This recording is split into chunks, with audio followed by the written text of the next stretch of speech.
Cher public de la plateforme Parlons Sciences Sénégal, bonjour. Encore une fois, c'est un immense plaisir pour nous de vous accueillir sur notre plateau. Aujourd'hui, nous avons comme invité M. Alioune Gaye. M. Alioune Gaye est un jeune chercheur au niveau de la faculté des sciences et techniques en biologie végétale. M. Alioune Gaye a récemment soutenu un mémoire de master sur les plantes ornementales et médicinales dans la région de Dakar. Vous le savez, chers abonnés, à Dakar, vous voyez beaucoup de citoyens sénégalais qui utilisent de temps à autre, de manière plus ou moins régulière, ces plantes ornementales pour des raisons esthétiques pour la plupart du temps. Nous avons ici un jeune chercheur qui a consacré ses travaux de recherche jusqu'à obtenir des résultats qui sont extrêmement importants pour les décideurs politiques et pour la communauté scientifique. Monsieur Alioune Gaye, félicitations pour la soutenance. Merci, monsieur Diop. Et l'équipe de Parlons Sciences Sénégal vous encourage pour la thèse de doctorat que vous êtes en train de faire au niveau de la faculté. Merci. Est-ce que vous pouvez nous rappeler un peu la problématique avec ces plantes ornementales? Merci, monsieur Diop. Tout d'abord, je me présente. Je m'appelle Alioune Gaye, doctorant au laboratoire de botanique et biodiversité de la faculté des sciences et techniques. Bon, comme vous le savez, j'ai travaillé sur les plantes ornementales médicinales de la région de Dakar. Caractérisation de la flore et valeurs thérapeutiques. L'homme a toujours cherché des moyens pour être en bonne santé. Ces moyens, efficaces ou non, lui sont souvent fournis par son environnement naturel et c'est essentiellement à base de plantes. Environ 75% des médicaments ont une origine végétale. Et selon l'OMS, 80% des pays en développement sont tributaires de la médecine traditionnelle en recourant principalement aux plantes. En Afrique, des guérisseurs soignent plus de 80% de la population à partir des plantes. Et ici au Sénégal, des auteurs comme Keraro et Adam ont eu à mener des études sur les plantes médicinales du Sénégal en donnant des indications sur leur utilité et utilisation. Mais toutefois, les plantes ornementales médicinales ont fait l'objet de peu d'études scientifiques, alors qu'on assiste à l'expansion de l'horticulture ornementale qui accroît le nombre de taxons. C'est dans cette optique qu'on a décidé de faire cette étude qui vise à participer à la connaissance des plantes ornementales pour une valorisation durable. Mais plus spécifiquement, cette étude vise à caractériser la flore des plantes ornementales médicinales de la région de Dakar et ensuite de connaître les valeurs thérapeutiques de ces plantes ornementales médicinales. Merci beaucoup, M. Gaye, d'avoir très bien posé la problématique de votre étude. Déjà, avec la problématique, on voit tous les éléments qui justifient un peu la pertinence de cette étude-là. Alors, M. Gaye, j'imagine que, au regard, en tout cas, face à une telle problématique, vous avez élaboré une méthodologie qui a permis d'aboutir vraiment à des résultats. Est-ce que vous pouvez nous parler de l'approche méthodologique que vous avez utilisée dans cette étude-là? Bien sûr, M. Diop, comme tout travail scientifique, une méthodologie a été adoptée. En premier lieu, nous avons fait des enquêtes. Et nos cibles ont été les phytothérapeutes et les herboristes. Phytothérapeutes communément appelés tradipraticiens et les herboristes. Mais une fois les espèces, qu'ils nous donnent une espèce, arrivé au labo, on essaie d'identifier l'espèce pour lui donner son nom scientifique. On a eu à faire des enquêtes et des identifications en quelque sorte. Et les identifications ont été faites au laboratoire? Au laboratoire de botanique et biodiversité de la faculté des sciences et techniques. Et quels sont les résultats que vous avez obtenus? Au sortir de cette étude, nous avons eu à répertorier 38 espèces, réparties dans 37 genres et 25 familles. Alors, est-ce que vous pouvez nous citer un peu quelques noms? Oui, parmi les espèces les plus citées, il y a l'Eucalyptus alba, plus connu sous le nom de Photobutyl, qui est une espèce ornementale.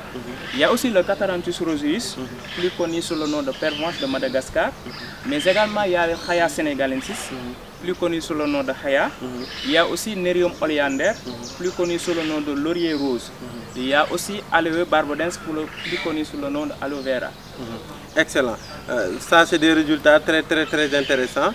Mais M. Gaye, le fait de donner cette information, c'est-à-dire l'information selon laquelle telle espèce dispose d'une valeur thérapeutique, n'expose pas l'espèce si elle est utilisée par exemple par des citoyens au niveau des avenues et autres, est-ce que les populations, le fait de prendre connaissance vraiment de ces valeurs thérapeutiques-là, n'exposent pas les espèces qui sont déjà implantées partout au niveau de Dakar pour des raisons esthétiques? En effet, l'importance ou bien l'avantage de ces espèces ornementales est qu'elles sont faciles à reproduire. La plupart d'entre elles, on les reproduit par bouturage. Et néanmoins, à sortir de cette étude, il apparaît que c'est la feuille qui est l'organe la plus utilisée pour traiter les pathologies. Et d'après les recherches, il apparaît que quand une plante conserve 50% de sa surface foliaire, elle est capable de continuer à fonctionner normalement. Donc on peut dire qu'il n'y a pas de problème par rapport à ce point. Excellent. Est-ce que par exemple, une plante ornementale, on peut l'utiliser partout ou bien il y a des plantes qui sont spécifiques à des environnements précis? En fait, on ne peut pas utiliser une plante ornementale partout parce qu'on les a catégorisées. Il y a des plantes d'intérieur qui sont spécifiquement réservées aux milieux intérieurs. Il y a des plantes d'avenue, il y a des plantes de jardin. Donc on ne peut pas utiliser les plantes n'importe comment. Et mis à part l'aspect médicinal même de ces plantes, parmi les espèces, les plantes intérieures, il y a l'effet qu'on appelle, il y a un fait qu'on appelle la bioépuration. Quand on place ces plantes dans les milieux intérieurs, ces plantes sont capables d'épurer l'air, de rendre l'air plus vivable par rapport à l'atmosphère. Parce que n'oubliez pas que 99% des polluants que nos ordinateurs, les voitures dégagent sont stockés dans nos milieux intérieurs. Et seules les plantes sont capables de stocker ces polluants-là. Donc, chers abonnés, vous voyez l'intérêt qu'il y a en tout cas, ce qui montre la pertinence d'une telle étude. Il faut connaître ces espèces-là pour mieux les gérer, pour mieux tirer profit. Voilà, encore une fois, toutes nos félicitations. Un dernier mot, des recommandations déjà, parce qu'on ne l'utilise pas de n'importe quelle manière.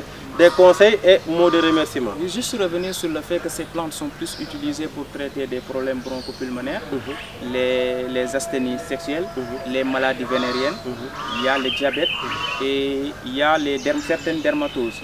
Donc, comme recommandation, je dirais que une plante médicinale, que ce soit ornementale ou pas, ne doit pas être utilisée n'importe comment. Excellent. Il faut toujours demander l'avis d'un spécialiste.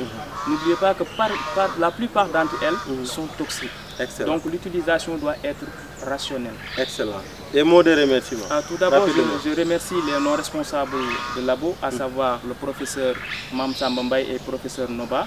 Mais également, je remercie tous les professeurs du département de biologie végétale, je dirais même tous les professeurs de la faculté des sciences et techniques.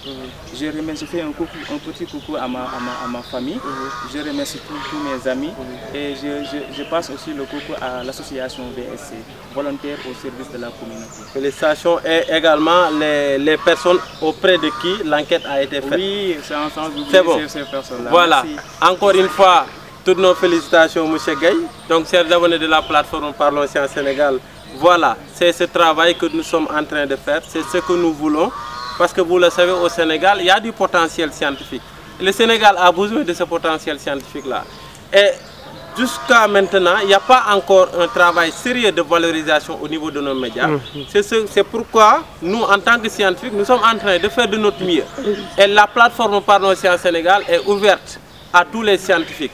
Que tu sois technicien, que tu sois en tout cas étudiant niveau master, que tu sois également niveau licence, que tu sois PhD, thèse de doctorat, que tu sois professeur titulaire, tout travail qui a une valeur scientifique, l'équipe de Parlons Sciences Sénégal est ouverte pour te donner l'opportunité de venir exposer la pertinence de ton travail. Voilà, à très bientôt, chers abonnés, pour un prochain numéro de Parlons Sciences Sénégal. Merci.